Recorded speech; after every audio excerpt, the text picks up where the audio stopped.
What's up, guys? Sarah Benz here for another video. As usual, I'm here with my good friend Ty. Guys, if you're new to the channel, don't forget to smash that subscribe button, like, and comment. It really helps to grow this channel, and we are going to grow this channel to 100,000 subscribers in the future. Just watch. Today, we're going to be working on some back submissions. It's kind of back submissions, but it's also kind of a bridge to the back. My last video was on one of my favorite rudimentary back takes that I've been doing for 10 years now. I'll link that in the description because it's going to be kind of the foundation for this. I will touch up on some other ways that we attain this position, and then we'll go over the submission. So I'll stop talking. Let's get into it. So first thing is, let's just have you lie on your back. I'm going to take your back again. So we're here. We're in the side control position. Our last video, we talked about pushing into him. He pushes back. We pull up. We get to here. We circle. And we get into this position and we start to attack the back. So we're going to be trying to get to that position. Another way that we can get to that position is sometimes when we pass the side control, our opponent might put his hand here. Okay, this is a huge mistake for my opponent. But all the rules that I went over in the last video apply here, because if he does this, I bring my elbow over his head.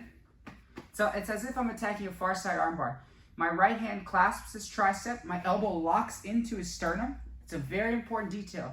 I do not want my elbow on the outside of his ribs. My elbow must make contact with his sternum so that I can lock his elbow in place. This adds like opposing forces, okay? I keep his forearm glued to my shoulder by clamping my shoulder to my cheek. It's almost as if I'm talking on the phone in the grocery store while I'm holding stuff. I always use that funny example. Now I'm going to use a hand assist to pull his shoulder off of the mat as I back myself up and pull his tricep. So hand assist pushes, right hand pulls, and we get his shoulder off of the mat. Okay, once we get his shoulder off of the mat, in this position, if you're familiar, and I have videos where I go over this, we can start to attack Kimuras, right? We can start to attack far side arm bars, but we're not going to be looking for that. Right now, we're looking for the back. So I pull him even further back. Okay, I'm going to make chest contact with his shoulder, and I'm going to maintain chest contact the entire time as I circle. I keep my hip off of the mat. I'm pushing into my opponent. I scissor my legs. I stay on my toes, and then I grab a seatbelt grip. And from here, I'm going to attack position. So let me do the other side so you guys can see. So we're here. He makes a mistake. I clasp his tricep, tighten the elbow to the sternum. Right hand goes over the head. I push with the right hand in this situation and pull with the left hand. And I keep this even tighter now, okay? Now my chest makes contact with his shoulder. I start to circle. My elbow comes over his hip. I keep his shoulder off of the mat, pushing into him. Come here, and I grab my seatbelt grip. Okay, so this is where we're working from today. We went over putting hooks in and attacking the back in the last video, but in this video, we're going to go over submissions from right here, because this is one of my favorite places to submit my opponent. Note that I'm on my toes. My chin is on his shoulder. My chest is constantly putting pressure forward. I'm never just loose. I'm pushing into him the whole time.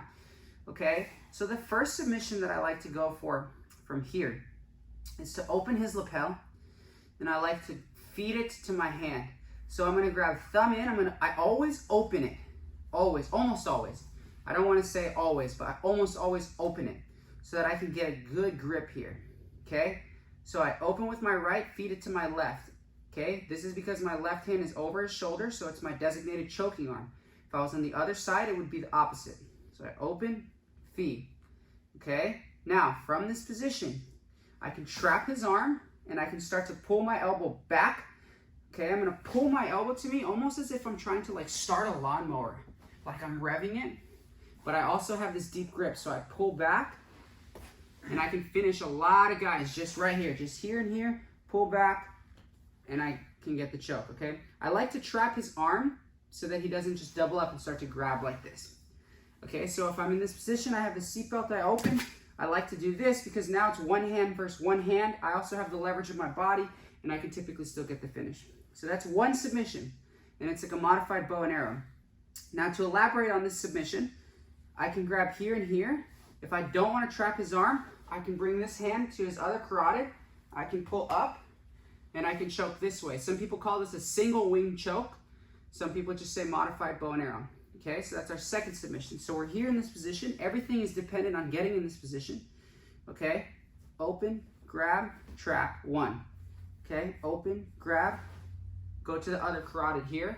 and pull, okay?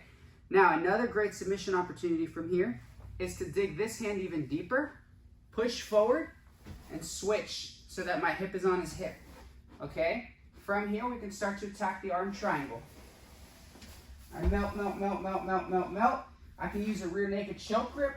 I can use a palm-to-palm grip, a gable grip. I want to pull my elbow so that it's on the mat. I want to push his arm into his carotid, and I want to start to attack the submission here, okay? So we've got the arm triangle. So that's our third submission. Our fourth submission is going to be to fake the arm triangle by shooting this deeper and turning our hip. So as I shoot, I turn my hip. Now I'm going to grab 4 fingers in my gi. Okay, I can either make a fist, a straight arm, or a karate chop. I like the karate chop where my knuckles are bent. I grab this 4 fingers in the gi as tight as I can, and then I bring my left hand, in this case my karate chop hand, over his carotid artery. And now look, I'm going to switch back. I switch back to where I was, and I can pull and finish. So that is our fourth submission, I believe. So it's our fourth submission, our fourth choke from this position. Okay? So we're going to go over arm locks in another video. So we have so many different opportunities to attack him from here. Here's the beauty of all these opportunities. My favorite is the bow and arrow, in case you're wondering. When I grab this grip, if I'm trying to choke him and I can't finish, I can always bring my knee up as a pillow, throw my hook over, and then start to attack it from here like a regular bow and arrow. If I'm unable to get it from here, I can go even further, grab his pant grip. I don't like to grab the pants. I like to hook the leg, go over the shoulder, and then start to attack, okay? And if it's still not working, if I can clear his arm here, like this, I can start to bring my leg up, lock a triangle, and start to attack from the triangle position from the back. There's endless opportunities here, guys. Again, let's go back to that single wing choke. So here and here, I'm trying to finish, it's not working, so I come here, I throw my leg over, I come back, and I still continue to try to finish from here, guys. And I'm just using the same chokes, but I'm making my finishing mechanics much stronger by attacking his back at the same time so that I have better angles, better leverage, and better ability to finish the chokes. Now, you can even do that with the Ezekiel. I come through, grab my grip, come 4 fingers in, I'm trying to finish, it's not working, I step over, and I can finish from here. So guys, all of these finishes, whenever I'm applying any of these chokes, I go for the first one. If it doesn't work, I start to attack it from the back. And then that's going to allow me to make it much stronger. Maybe, let's go back. Maybe I go here and here, I try to finish, it's not working. I go here, I'm still trying to finish, it's not working, it's not working. I throw over, I'm still trying to finish, it's not working, it's not working. I start to hug his leg, still trying to finish, it's not working. I start to come over, lock the triangle. And guys, I'm starting to chain my submissions. And that's what's going to make you excellent at jiu-jitsu and excellent at finishing. And this, to me, I don't normally say things are the best. This is one of the best submission chains in jiu-jitsu for chokes. Once you're already past the guard and once your opponent's in a single hip position, meaning that they're on their side. This is one of the best. There are so many. I just showed you 4 different chokes or 5 different chokes with like a bunch of different finishes, 10 different options. And all of them are pretty easy because they're so closely connected that it doesn't take a brain surgeon to figure out how to do them and implement them. And that's the beauty of these. And they're all leverage based. So all of these are so amazing. And there's so many more opportunities that I didn't show you where we start to attack the arms, wrist locks, kimuras, arm bars, monoplatas, so many different things. So that's coming in a future video. If you'd like to see more submission chains like this is kind of where I've nerded out the most in my jiu-jitsu because I love submitting people. I try to connect as many different submissions as I can all the time. People at my academy that train with me and watch me roll, they know when they're with me that I very rarely commit really hard to one submission, and it can be to my demise or it can be good. Most of the times it works out good, and I'll go from like one thing like an arm bar to a triangle to the back to the bow and arrow to the Ezekiel to so many different things, and then ultimately they're slowly getting tighter and tighter. So my arm bar is 50%, I switch to the triangle. It's 60%, I switch to the bow and arrow. It's 70%, I switch to the Ezekiel. It's 80%, and then I switch to the reverse triangle from the back. It's 90%, and now I'm finally cinched up and I get the finish. So if you like this, please like, subscribe, please comment. Thanks to my good friend Ty. If you want to follow me on Instagram, I haven't been plugging my Instagram on any of these videos, but I've been engaging with so many subscribers. I think you guys are just finding me by looking me up, and I'm really happy you are, because we've had some great conversations on techniques. So that's at abenz239. Check me out on Instagram at abenz239. Hit me up with any questions you have. Check out my instructionals on BJ Fanatics. You guys rock. Thank you so much. OS guys.